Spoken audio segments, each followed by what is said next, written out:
7 o'clock, and we're looking into the headlines on the front page of Kenya's bold newspaper, The Standard. Big letdown, and the two speakers of the two houses of the National Assembly and the Senate, Moses Wetangula and Amason Kingi. Speakers Moses Wetangula and Amason Kingi are under fire for appearing more preoccupied with President William Ruto's 2027 re-election campaign than the crippling fuel crisis that brought Kenya to its knees early this week. As Wananchi endured an economic paralysis, the two houses of Parliament remained silent and absent, refusing to convene an urgent sitting to address the pain at the pump. Instead, Wetangula toured Mount Kenya preaching political calm, while Kingi joined Ruto's coast rallies, attacking the opposition. Critics now say Parliament has abandoned its constitutional duty to defend Kenyans and has become a cheerleading squad for the executive. Where? Guys, where are you? Okay, that's what the headline looks like. We'll look into the story and the details as to why that is the case. School unrest, fuel price hike add burden on battling parents. Yeah, the school unrest is a thing. We've seen more schools, have attacks, and it's a bit worrying. It's actually a lot worrying because a number of schools have been closed. Children have been brought before court. And this picture here is the aftermath of fire at Sigalame Boys School in Funyula, Busia County, when a dormitory was set ablaze by an unknown arsonist, and that just happened over the last week.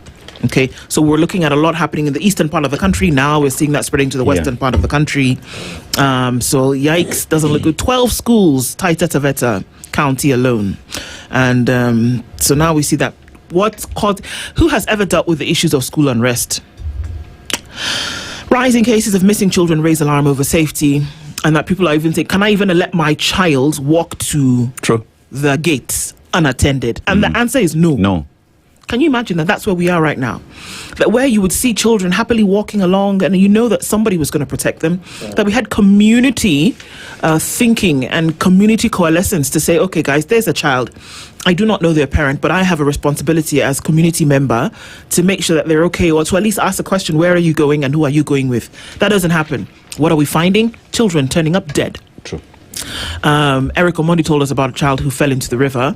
His mother's camped out, by the river looking for him. Now, that's not somebody being predatory. That was an accident that happened, but still, another child gone.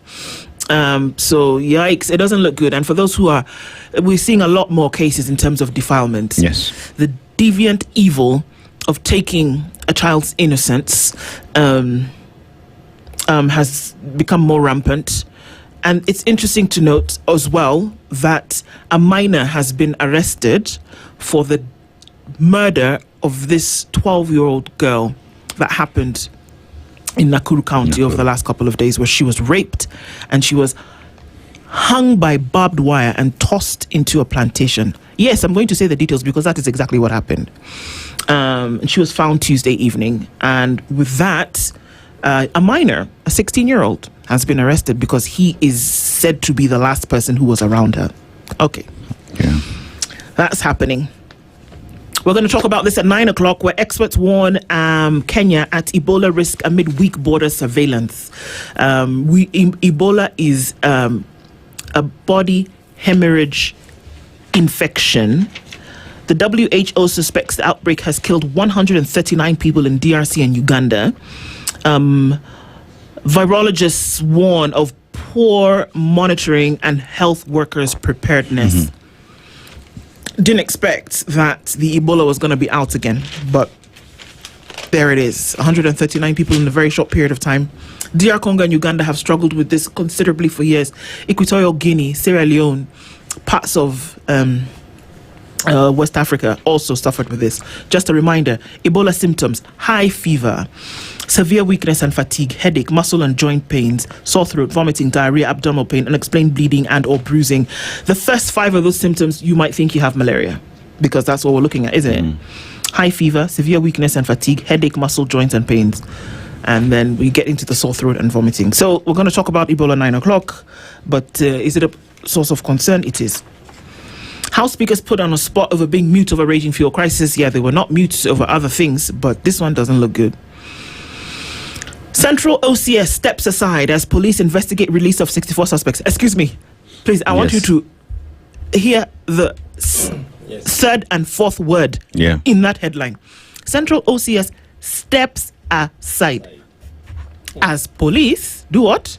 Investigate release of 64 suspects. Steps what? Aside. Okay. When other police officers were named in a possible injury and death of Albert Ojwang, did you hear that anybody stepped aside? Nope. Oh, okay. I'm just asking. This guy, who's come under fire, has said, you know what? Okay, no problem. I released 64 suspects because I didn't feel as though a threshold of any kind of guilt had been met, and that if even they were taken before the court of law, the magistrate was likely to throw it out because what were we arresting them for? Let them go. If you see that was a wrong thing for me to do, sawa.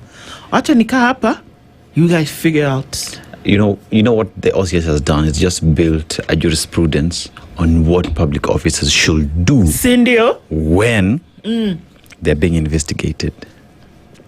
Step aside. Okay. Yes. To allow investigations to continue. You know, like when you lose 11 billion under your watch. Yes. Money that belongs to Kenyans for health. You step aside. Yes.